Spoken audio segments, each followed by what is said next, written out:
Welcome back to Yelling at Trees, where, as is our way, we often yell at trees. It sounds like this. Ah! Get off my lawn! I like that one. It's energetic. Bark smells bad. Feel it calling in the air tonight. What'd you say? This bark smells bad. Yeah. This bird is I don't baked. like it. Dangerous. Jared Leto's Joker, Dangerous. anyone? Yeah. Yeah. Nah, everyone loved it. It's my favorite. It's my favorite Joker. I'm joking. I'm jokering. Yeah, yeah. Like, are you Ryan to me right now? You wouldn't write us, right? Great. Now it's another racial stereotype. I feel bad. This is the most racist podcast I've ever been on. Yeah, no, that's probably true. Because But it's also the only one. yeah, it is also the least racist podcast Yeah. I've ever been on, which is It's really reassuring, actually. It's actually pretty uplifting. So yeah, I'm Adam, and I like to party. Clearly, because you hear me on this podcast, we're having a good time. I'm drinking water out of a plastic bottle, and there's a 3D printer in the background, just whirring away, making probably another mask or something. So this making. Right now, it's more Settlers pieces. It's doing the houses and hotels. The 3D printed Settlers of Catan game that we Cities and are in the settlements. process of making because we are nerds. And my brother Eric's calling me. Hey, Jamie, come answer this. Hey, Jamie, can you pull up a video of that deer? Yeah. So I'm Adam. There are 4 of us here. Let's go around the circle. I'm Nick, and I currently have $70.22 in my bank account. Beautiful. Boom. You got me beat. I just bought $100 worth of sandwich. $100 Worth of sandwich. Deli meat and bread and sauces and stuff. Oh my Really? goodness! Groceries. Yeah, groceries. I mean, it should last a week, but Bought some still. drum stuff. And you are. Exciting. Oh yes, I am Ryan, and I'm hoping to get some stuff for my guitar playing. Ooh. Yes, footstool for classical guitar. Dangerous. Very very serene. Why do you sound sedated right now? I don't trust those I don't things. know. I just raise my leg and hold it. I can't even do that for like 3 seconds under the table, man. Wow. Never mind. Get that box. Thank you. Was it important? That was my brother Eric just called me. I have his daughter, my niece Jamie, staying with us tonight, and she's over there drawing on my iPad. But I did not want to stop to answer the phone, even though it might have been hilarious. Because my brother Eric is pretty funny sometimes. Well, we are developing a way to get the phone going through here that we can take calls. And We're not developing it. It is here. All I have to do is unplug my interface and plug it into my phone, and boom. Actually, to work through Bluetooth, too. Which it's probably currently set. I'm kind of surprised that we didn't hear him talking when she answered the phone. That would have been fun. He was like, so I go to the bathroom, and I open my phone, and I put on the YouTube app, and I hit play to watch a YouTube video while I'm using the restroom. And it plays out here. It's like the audio plays. Like, I'm so glad those speakers aren't turned on, because like every couple of minutes it'd be like my brother Corey's in the living room listening to Ben Shapiro complain about politics. Yeah. Like, yeah, good times. Oh yeah, and my brother Corey's here. Yes, I'm here as well. He hasn't introduced himself. Always here. He's always In one here. form or another. Yeah, even when he's working, he's here. Today he takes the form of a plant. Today he takes the form of a plant. That's what my niece Jamie just Shape said. in the of background. a plant. Shape of cactus. No. Yeah. Yeah. So like tonight, today on this podcast, whatever time it is that you're listening, relatively, for us it's evening, 9 o'clock. 9 o'clock, and it's snowing outside, and we might all die. Yep. Because that's always a possibility, really. That's what the weatherman said. Yeah. It is snowing outside, and we might all die. Yeah. I love Channel 4. It's Yeah. Yeah. that guy, he says it like it is. He's like, it's hot outside. If you have the option to, I'd go buy some ice cream and go to bed. Like, yep, I'm on it, Brian. Yeah, but yeah. So fair warning, if you are one who does not enjoy conversations about spiritual stuff, We're going to be talking about Jesus in this podcast. And I can hear you guys out there in the world listening on your smart devices frantically pushing that skip button. And it's not working. We disabled it. You have to listen. I'm just kidding. It's totally optional. Just like faith in general. It's totally optional. You don't have to believe in stuff. It's easier when you believe in stuff because your car is probably not going to start every day if you don't believe in it. I believe in you, Blue. You can do it, buddy. Come on. Yay! And that's how faith changes lives. Yeah, your car's definitely not going to start tomorrow. I've got what they call a phantom draw, I think. And like if my car sits for more than a day, it doesn't want to start the next day. Oof. Yeah. It needs to I've get a replaced jump that start, battery like 6 times. And my brother Corey, who lives here and has a car that theoretically can jumpstart a car, it does not put out enough power to jumpstart my car. It takes like 30, 40 minutes for my car to decide that it'll actually try to start. And sometimes it takes longer than that for it to actually start. Sadness. How many times have you had to replace your battery, Nick? Only once. Only once? Yeah. He's had to replace a lot of things on his car. Mm-hmm. Yeah. Seats. I think it's about the point in my my tenure of having my car that I've actually spent more on repairs than I have for the actual amount of money I spent when I bought the car. Yeah, I've already committed to getting rid of this car and getting something else, but I don't have the opportunity at the moment because the federal government initiated a car buyback plan several years ago where they gave an unfair high value trade-in like stimulus thing for anybody who was scrapping newer cars. And so back then I could buy a $300 car that ran, and now I can buy a $4,000 car that needs engine, transmission, wheels, and interior. Oof. Yeah, pass. That sounds horrible. Yeah. So, Ryan, how long have you been a Christian? I have been a Christian since, I guess, August of 2015. So when I was about 17 years old. Nice. That's a good, 6 years? Yep. Almost? Yep, 6 years. That's cool. Yeah. Before that, I was a nihilistic atheist. Nice. I don't believe in anything either. And I wouldn't believe you if you came up with evidence because I don't believe in that. No, yeah. That's not true. Too much brooding, too much Nietzsche. I read a lot of Nietzsche. Yeah. Yeah. I mean, he is the guy that came up with the idea of Superman, so I got to give him Yeah. that. He was also a very big advocate of nihilism. So Yeah, but we don't have to pay him royalties because he doesn't believe anything exists. It's like, sucker! yeah, but That backfired on him. Teamwork. So yeah, I met Ryan when I was a leader in the youth group at our church. And so that's how our relationship developed. And of course, I met my brother Corey a couple hours after he was born, which was a long time ago. So long ago. Yeah, in a house that had dirt as a basement. It was crazy. But yeah. Anyway, I mean, yeah. And I met Nick like a couple weeks ago. He's a cool kid. Yeah. I think No, it's been a little while longer than that. But I haven't seen him much. I think I saw you a lot, but we never met. Like I've seen you a couple times over the years. I'm hard to miss because I'm devastatingly I think handsome. the first time we officially met was like sometime last year. Nice.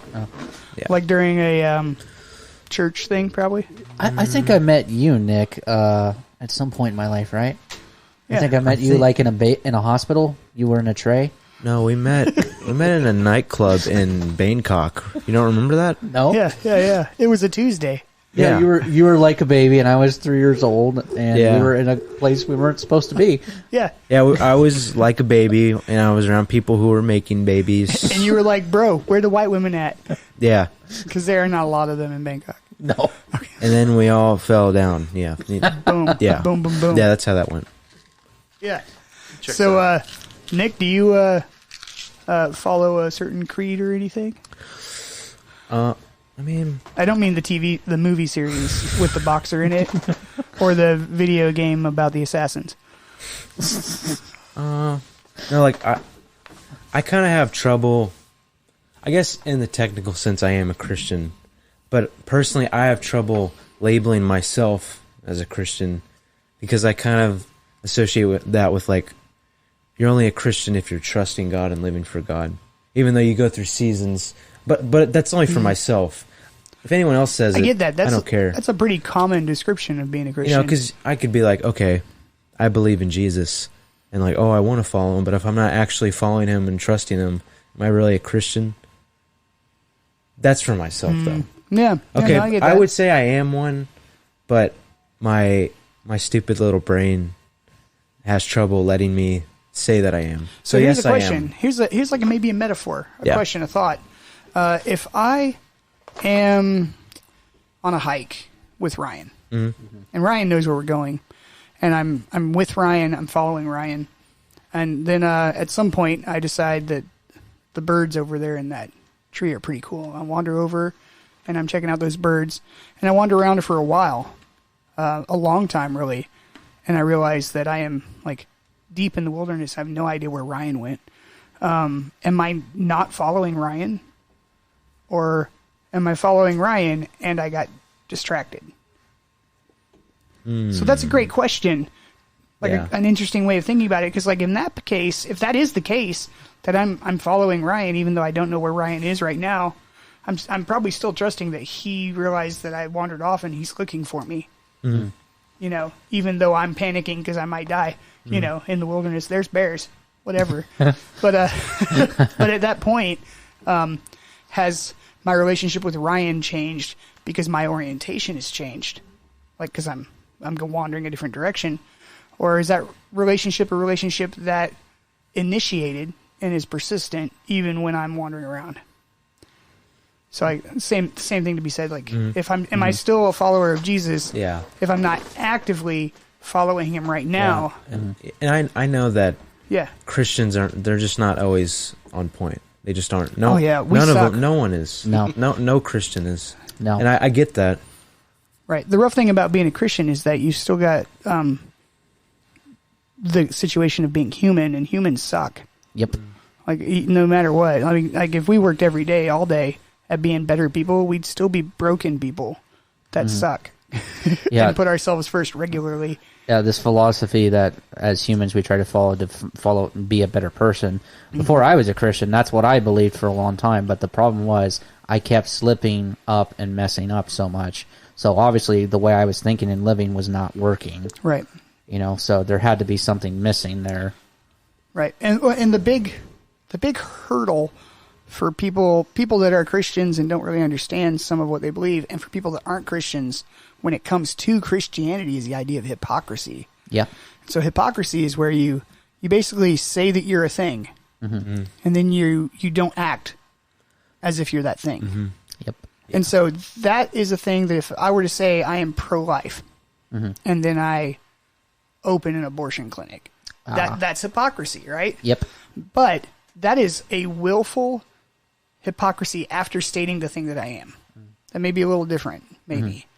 But like, as humans, we can only be hypocrites if we're trying to be better. Because trying to be better is not succeeding at being better. Those things are different a lot of times. Yeah. And so is it hypocrisy to struggle, or is it hypocrisy to choose not to do something that you said you were going to do? Yeah, for anyone who's listening, anytime the Bible talks about hypocrisy, and anyone who ever brings up hypocrisy is Jesus. And anytime he used the word hypocrisy, he was always applying it to those who were considered the very big religious leaders in the time, who were supposed to guide the people towards God. But the way they were going about it was they were putting these unbearable weights on people that they could not measure up to, you know, and the way they were teaching it, Jesus didn't have a problem that they were teaching it, but that they weren't following it themselves, and they were basically trying to put it on the burdens on people. Right. And as Christians, we're not like law followers that say that the law is the thing, and if you don't follow the law, then you're not doing it right. We are forgiveness followers. And so can you be hypocritical if the foundation of everything that you say is based on somebody else forgiving you? Because you can be forgiven for doing something hypocritical. Yep. And are all the time in Christianity. If you believe in Jesus, you're forgiven all the time for doing stuff that does not live up to the standard that you claim, or the standard that somebody else would claim, or the standard that Jesus says you should live by. And if the standard that Jesus says you live by really boils down to you should live by seeking his forgiveness, then there's really no way to be hypocritical about that. No. Other than like, no, I'm cool, I don't need that. Yeah. And the difference is, like, when it becomes a different type of hypocrisy is when you refuse to humble yourself and admit your hypocrisy. And that's what a lot of the religious leaders in that time refused to do. Right. They refused to believe who Jesus was, and they would still just thumb their nose at him and the people who would follow him. And yet the people who were following him admitted that they were hypocrites, Yeah. and that they were willing to follow Jesus. You thumb your nose at people? Hey, buddy. Thumb. Well, I don't thumb my nose, but I currently am rubbing my beard against the mic. Beard, in quotes. That sounds great, right? Oh, wait. Everybody take a deep breath. By the way, if you are listening to this podcast, it is because of Anchor.fm. Anchor is a free app in the App Store for any mobile device. There's also an app on the computer and a web interface, and it lets you record your podcast right there on that device. You don't have to use like sophisticated Pro Tools or Logic or a mixer board or any of that fun stuff. You just hit a button and you talk about what you want to talk about. I like it. I like it too. It's really exciting because you can make a podcast and it distributes it to like 12 or 15 different podcast services all at once on their end. You don't actually have to like go submit it to iTunes or something like that. That is super convenient. It is super convenient. It's great. And you can do sponsorships, so you can do like little promotional commercial type stuff, and then they give you some money. Yeah. Which money is nice. It gets things and stuff. Correct. Yeah. Highlights. Free app. Easy distribution. Instantly record. Done. Yeah. Anyway, back to what we were talking about. We're back. Yeah. Man, that was a long, deep breath. Luckily, Jesus saves. Jesus saves I've got to breaths. stop deep sea diving, man. Yeah, Ugh. it's rough. You get the bends. Be careful. Yeah. I don't even know what that really is. Something to do with nitrogen. I don't know. It just I mean, sounds cool. I mean, I'm already You get asthmatic. bubbles in your blood and you die. I mean, I'm Sounds already cool. It's not cool. Yeah, it's not cool, but sounds cool. I mean, It's I'm already asthmatic, so I can't. If I do that, my lungs are. Asthmatic. That should be your rap name.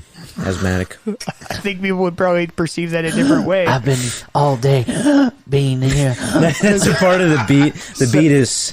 That's the sample. Asthma has a TH in it, right? When you Yeah, write it does. out, does asthmatic have a TH in it? I don't know if it does. So my niece is in the background. I think she's saying yes. She am. She am saying yes. Because she is too. She's asthmatic. The rapper. Drop a beat.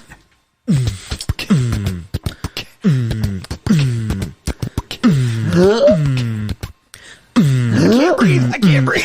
The air's so thick. I can't breathe in here. Oh, this really is a racist podcast.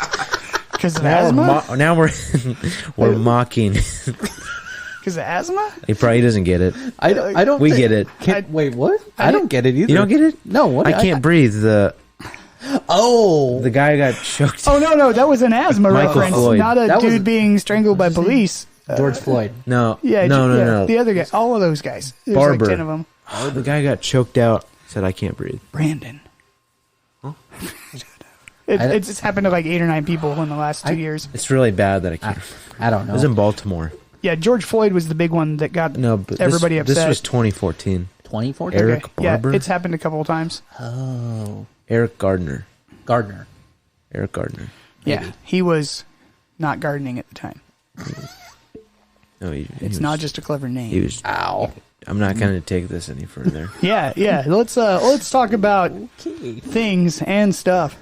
I love things And, and stuff. and stuff. Oh, stuff is so good. Yep. So much stuff. I got this shiny capo that goes on my guitar.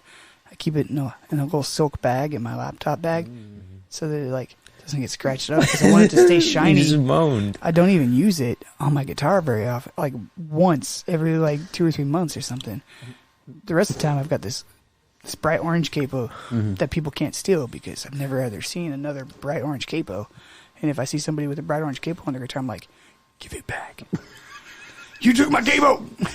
Well, you don't really perform anymore, so you don't use it ever. He's right. He's totally right. I don't ever perform anymore. I was talking to somebody about that earlier today, actually, because so my opportunity to make music live has almost always been church services, but I've become necessary in the technical world of what churches do, to the point where I do not have the opportunity to lead worship anymore, because when that opportunity happens on Saturday night or Sunday morning when there's services, I am required somewhere else. Because like right now what I do is deeply complicated. We couldn't just bring somebody else in to do it.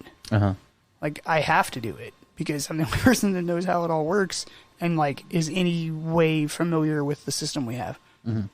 Which is rough and disappointing on some level. Because, like, I always thought, I used to lead worship for the youth group. I did that for like 7 or 8 years at my church. And then people shuffled around and I was no longer necessary there, or maybe even welcome there. But I always thought somewhere another opportunity would pop up. And the most they've asked me to do that was musical is play bass, which is really a waste of what I'm able to do, because I am an average bass player, a pretty decent guitar player, and a pretty decent singer. Like, not a great singer. I don't like the sound of my voice, but it's easy to sing along with, which in a worship setting works great. Yeah. Because, like, and we talk about this every once in a while. My friend Michelle is a worship pastor at our church, and she has an amazing voice, and listening to her sing is exciting, and you can sing along with her, but you don't want to. You want to listen to her. Yeah. She's that good, you know? And so, like, I am not that.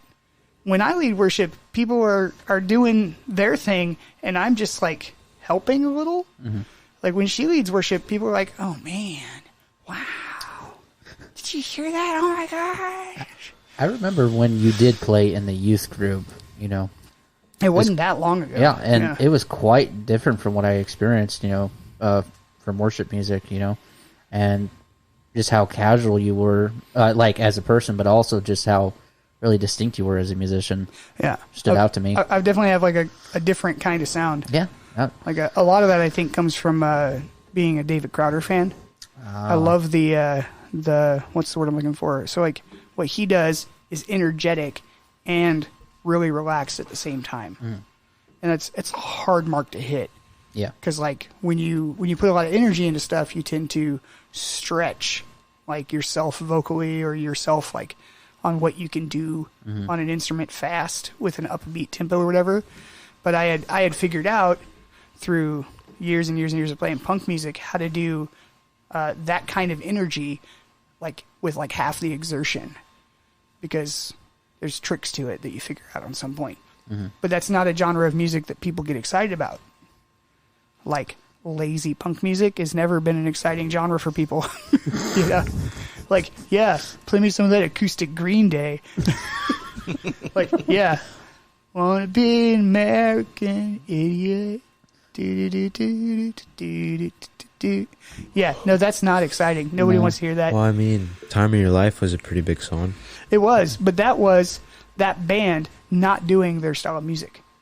Like, that was a decidedly acoustic, down-tempo song. Wake Me Up When September Ends. Yeah, and that's the classic thing. That is what's called a ballad. And there so much of worship music is ballads. Yep. Because, like, you're really when you're singing a love song or a worship song, you're singing a love song. Yep. Right? The difference is you're not singing to a member of the opposite sex that you wish to have success with. You're singing to God, who actually loves you back in a way that you can't really wrap your mind around, which is a really powerful experience to share with people, which is why we sing about it in church services and in our free time and whatnot. But, you know, it's not rock music when you're doing that. No. You know, because I love you and you love me is not, you know. But it could be. It could be, but it would not be. You wouldn't have that feeling when you sing it. You would have the I want to jump up and down and hit things. Yeah. You know, because the energy is different. And what's strange is I was so stuck in the idea that we only had one set of worship music originally when I was exposed to it, but then I come across all these subgenres of worship music or like a band of Christian, you know, like you got Switchfoot or, you know. Yeah, those guys are great. I love a lot of their music. Yeah, Lifehouse or Zoe Girl or, you know, the band Red. Yeah. You know, or Firefly. Yeah. Even POD, kind of. Yeah. They have Christian. Yeah, they themes. do. Yeah, Flyleaf. All these bands.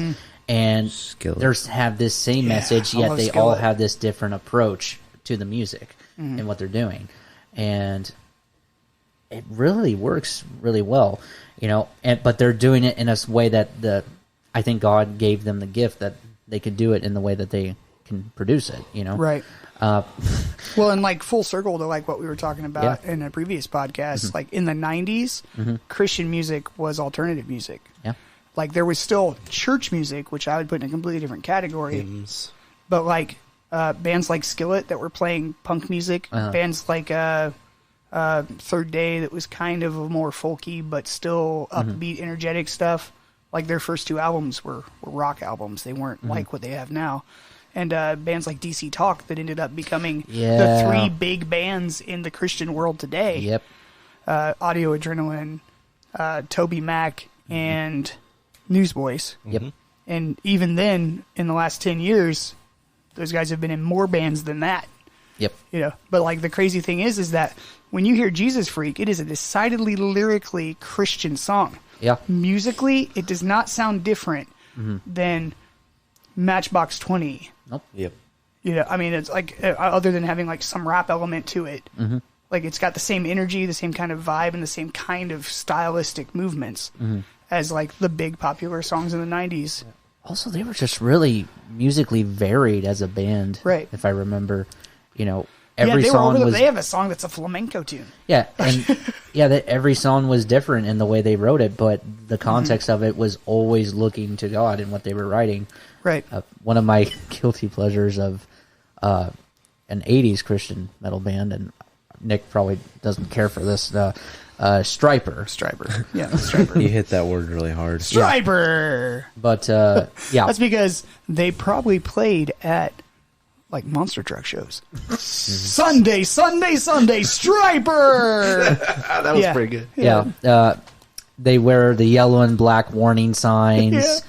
The typical metal. They got made fun of all Don't the other skip metal. over or gloss over the fact that they were spandex. Yes. Spandex, black and yellow outfits got made fun of by a lot of other metal bands and were really ridiculed by a lot of supposed Christian circles because it was metal music. Why are you appealing to people? Yes, like, even Yeah, though they that made makes sense. metal music and ballad type music Right. at the same time. So Yeah, but the disappointing thing about that is it wasn't very long after that that Christian music decidedly did not sound like the music you would want to listen to on the radio. yeah. Like there were a couple of bands like the folk style music did stick around a little bit until like the early 2000s, but pretty soon even the bands before that were, you know, alternative rock and grunge style bands like switched to being either hard rock bands playing to a further alternative group of fans or super contemporary music that didn't have the same kind of storytelling or flow that pop music had. Yeah. And so like when Britney Spears music became really popular and the 4 or 5 genres of music that sprang out of that, that's what Christian music also became, but it became the simplest version of that. So like it can be Hit Me Baby One More Time, but it had to be wishy-washy words and it had to be no more than 4 chords, Yeah. which is super disappointing because like at one point in my life Christian music was on the cutting edge of musical style. And now it is as far from that as you can get. The only thing that I would say is not that case right now is that a lot of worship music is EDM, which I hate as a musician, but there is a whole fan base out there that is huge that specifically likes that kind of music over instrumental music like Wait, what I would listen to. That's a thing? Christian EDM? Oh, gosh. Where? All of the successful, like, if it's not a person's name, but like the name of a worship band at a church, like Red Rock Worship and Big Something House. I can't remember what it was called. But like, so my friend Asha came over the other day and we were working on music, and literally that whole experience turned into her playing all these songs off of her Spotify list and singing along with them. So like, I would hear the kind of music she likes, and it was literally a pad in the key of C, the entire song. There was no instrumentation. Like, and the melodies that they were singing were harmony lines. They weren't singing real melodies. What? Yeah. So like, instead of singing like so there's a worship song that's popular right now. It's you are here, moving in this place. That's a melody. Yeah. But these songs are like, you are here. You are here. With like dissonance, that kind of drum, and playing in the background the whole time. No like guitar part, no rhythm instrument. Just just a drum that's obviously not a real drummer. Because like it's somebody going boom, boom, ka, boom, boom, boom. Or tick tick tick, you know, that kind of thing. Every once in a while, not in time, like not in like consistently playing through the song. Just it happens. It's in the right tempo, but it's not a part of the music. It's just intermixed stuff. Yeah. But there's 5 or 6 really popular worship bands that are making music right now. Oh, one of them is called Upper Room. Oh, yeah, we know. I think I've heard of that name. But like, so like Kyle has played some of these songs, but he plays chords to them. Yeah. The recordings do not have chords. They might have a bass note that moves. Yeah, there's some really snoozy worship songs out there. Like, versions. There's different versions that are better. But certain love 'em, versions though. are snoozy. I'm not a fan of a lot of that because it lacks any complexity or anything that might be challenging and cause you to grow from a worship experience. Yeah. Like singing "You Are Here." Think about it this way: if you were writing a love song to your wife, I love you, honey. and you were at Walmart, you're saying, "You are at Walmart, And I love you, honey. I love you, we're buying eggs." Oh, yeah. Like, is that an appealing song? Would you want to hear that? No. Right? And so, like, mean, maybe. And when has my affection for someone ever been entirely because of their nearness or their location in general? Like in a relationship, have you ever said, "You're the best girlfriend I ever had because you live next door"? We've never We've never had girlfriends. Right. No, I get it. Okay, so have you we only ever, have each other. Let's abstractify it then, because like I've had maybe 2 girlfriends, but it was awful, and I can't relate to anything else that other people that are successful in relationships have done. But that I being was married said, for 10 years. yeah, and she was excited when she was at Walmart. Probably. Yeah, I mean, anyway. We're not going to get into that. That being said, yeah, so forget about the metaphor or anything, but like a song that is entirely about how you, as the person I'm singing to, is great because you don't suck and because I can find you. It's not appealing. There's no story in that has any relational value because your proximity to me is not my relationship with you. Unless you're my neighbor. Yeah. If you're someone that I'm in a relationship with, our relationship is defined by our interaction, not by our nearness. Yeah. And church worship music is all about the nearness right now. They're like, and it's a bigger problem outside of music because to Christians, going to church is the relationship. Yeah. A lot of them. Like, I am at church, a holy place. This is my worship moment those people might not have any idea that God is Jesus, Yeah. because that's not anything that they're caring about. Like, and once they leave on Sunday morning, there's nothing there until the next Sunday morning. Like, what relationship would you ever be excited about that happens once a week for half an hour? Not very excited. My masseuse. Maybe. If I had one and didn't mind being touched by a stranger. My biological father. No, not. I didn't mean that in a touching way. I mean in a 30 minutes once a week way.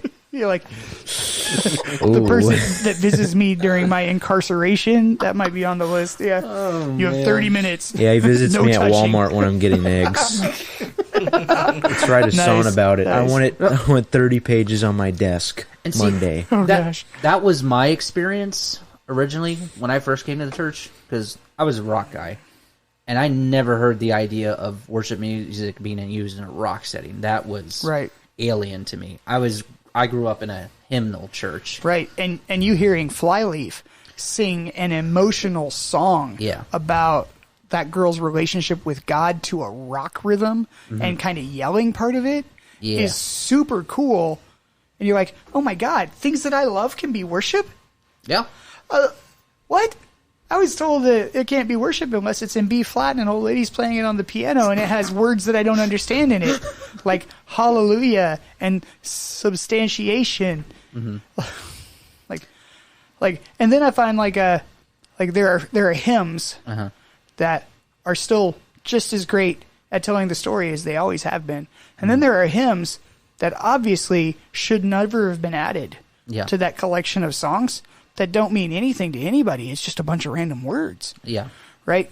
Because, like, as a Christian who has grown in my faith and as a person who has grown in my understanding of music and, like, deep thought, what can wash away my sin? Nothing but the blood of Jesus. Still moves me. Yeah. There is something about the simplicity and approachability of those lyrics and what it's about that really gets me. But there are hymns about today's going to be a good day. I'm going to get up and sing. I've led those songs in Baptist churches. Yeah. That song has nothing to do with anything. Nope. That's filler. That's worse than You Are Here at Walmart. But it's musically complicated and it's traditional. It's songs that people have been singing for years and years and years. Yeah. And the hymns that I've heard, now I hated hymns as a kid. I hated them so much, but I've come to love them actually. And hearing those hymns and like the stories behind them Yeah.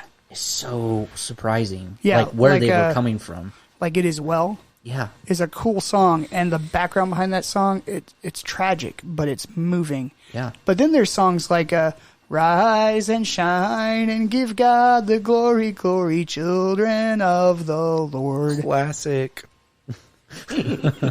Or like That song is someone preaching to you. It is not worship. That's somebody who's singing it is telling you, as the person hearing it, you should get up and sing a song about God. yeah, and then, but like another song, Amazing Grace. Now, I didn't know the context of that song, but I heard it all my life Right. as a kid. Then I hear the story behind it for your viewers. It was written by a man, and correct me if I'm wrong, John Newton? It sounds right. Okay. Yeah, it's, he it's was... him or Isaac Watts. I don't remember Yeah. which. Or Isaac Newton. he, Yeah, the Apple guy. He was an Anglican priest in the 1700s, and before that, he had been a Royal Navy officer with the British Navy, and he was a slave trader. He traded slaves. He brought them all over places, took them from Africa, a lot of sugar plantations, and one night he was in a storm, and the ship was going to sink, and he got down on his knees and prayed to God that if he saved him from this storm, that he would give his life to him. So the storm stopped immediately. He got out of the Royal Navy years later and dedicated his life to God, but he had a lot of regrets about his past life as a Royal Navy officer and Ossifer. Officer. Yeah. Officer? No, I didn't do that. But no, like, yeah, he had so much regrets being a slave trader and everything. Like, there's a movie that describes his story. Like, he lived in the presence of 10,000 ghosts. Mm-hmm. And when he wrote that song, Amazing Grace, and he had been blind about this point, literally, you know, that for the first time, those words really resonated, you know, and that it was God who helped him to see. Right. And No. when it's a song that we're singing, that we just know the words to, and we're singing along to it, we lose that depth of like what he's really saying. Yeah. Because like that first line, "Amazing Grace, how sweet the sound," like the fact that it's surprising. Like, grace is surprising. Like, we don't deserve it. Oh. It's a shocking experience when you first start to experience it. That's not in the words of what we're reading, but it's in the subtext of it. That he is talking about grace and how it's amazing and how it's more than he expected it to be. Yeah. And like we miss that because we're just singing along, right? You know, Yeah, and that's the cool thing is like some of those old songs Mm-hmm. have hidden depth to them. Like, I mean, It Is Well is one of those songs too. Like, Mm-hmm. I mean, when you sing the song, it's a pretty song. It's got a nice melody. The words are neat. But when you think about the story, Mm-hmm. it unfolds like you're reading a novel. I mean, there's so much going on in the context of that. It's pretty cool. But yeah, I mean, we're out of time. We went way over on this one. This week's podcast has been brought to you by timepieces, which we need to know when we need to stop. Yeah. It's like I tap my phone and it says what time it is, but I'm like, when did we start? What day is it? Yeah. Anyway, but this has been Yelling at Trees, where sometimes, on occasion, we talk about deep things. The rest of the time, we're just yelling at trees, which sounds like this. You are terrible. Go away. We're not singing at trees, we're yelling at them. Go to So sleep. do the other.